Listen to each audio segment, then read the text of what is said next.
आज के इस वीडियो में हम लोग बात करने वाले हैं एनएसए अजीत डोभाल की तेहरान विजिट को लेकर। इस विजिट को लेकर ना ही ईरान और ना ही भारत की तरफ से कुछ कहा गया है, लेकिन इस विजिट की टाइमिंग काफी इंटरेस्टिंग है।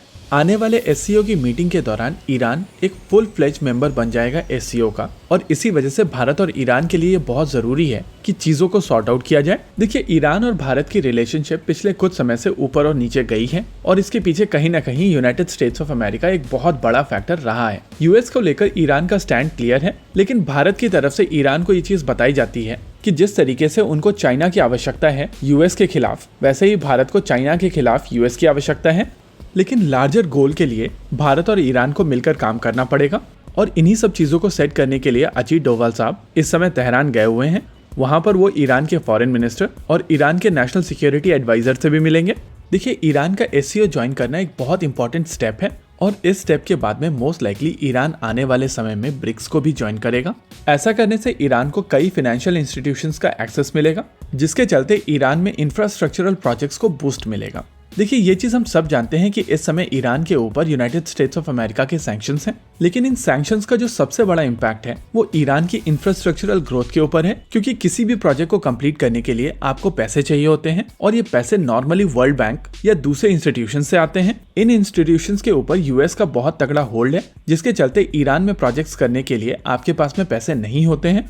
ईरान में इंफ्रास्ट्रक्चर से रिलेटेड भारत के बहुत सारे प्रोजेक्ट्स हैं, और इनमें से कुछ प्रोजेक्ट्स मल्टीलैटरल प्रोजेक्ट्स हैं, यानी कि इन प्रोजेक्ट्स में कई कंट्रीज इन्वॉल्व हैं, और इसी वजह से ये प्रोजेक्ट्स काफी ज्यादा क्रूशल हो जाते हैं।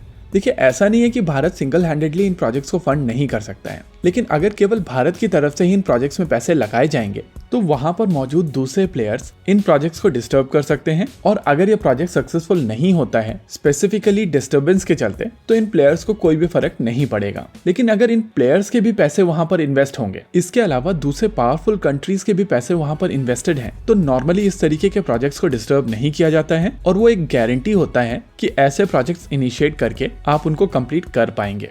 अगर इंडिया और ईरान की बात की जाए तो भारत के कई सारे ऐसे प्रोजेक्ट्स हैं जिनको लेकर काम किया जाना बाकी है, और इसमें सबसे इंपॉर्टेंट है नॉर्थ साउथ कॉरिडोर। अभी आप अपनी स्क्रीन के ऊपर इस कॉरिडोर को देख सकते हैं, और ये बेसिकली रशिया के सेंट पीटर्सबर्ग और भारत के मुंबई को कनेक्ट करेगा।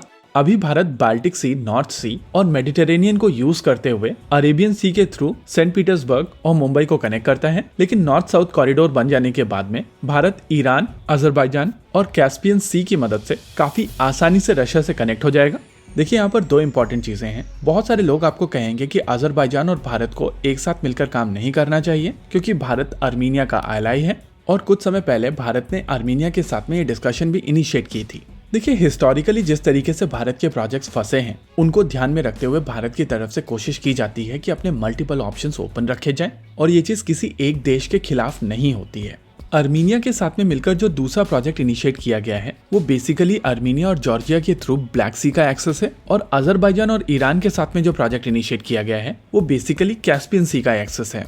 मोस्ट लाइकली आने वाले कुछ समय के अंदर भारत और ईरान मिलकर इन इंफ्रास्ट्रक्चरल प्रोजेक्ट के ऊपर और तेजी से काम करेंगे। और जब भी आप जियोपॉलिटिक्स की बात करते हैं तो आपको एक चीज याद रखनी चाहिए कि जियोपॉलिटिकल सिचुएशंस में ना ही कोई परमानेंट दोस्त होता है और ना ही कोई परमानेंट दुश्मन होता है। वहां पर केवल एक इंपॉर्टेंट चीज होती है, उसको कहते हैं आपका इंटरेस्ट। ओवरऑल ये डेवलपमेंट एक बहुत ही इंपॉर्टेंट डेवलपमेंट है, और ये देखना काफी इंटरेस्टिंग होगा कि इस विजिट के बाद में क्या फॉलो अप एक्शंस होते हैं, क्योंकि इन फॉलो अप एक्शंस के बेसिस पर हम लोग समझ पाएंगे कि एग्जैक्टली क्या हुआ है। इसी के साथ आज के इस वीडियो में रखते हैं केवल इतना ही। वीडियो को अंत तक देखने के लिए धन्यवाद। देखते रहिए कॉन्फ्लिक्ट एक्स। जय हिंद।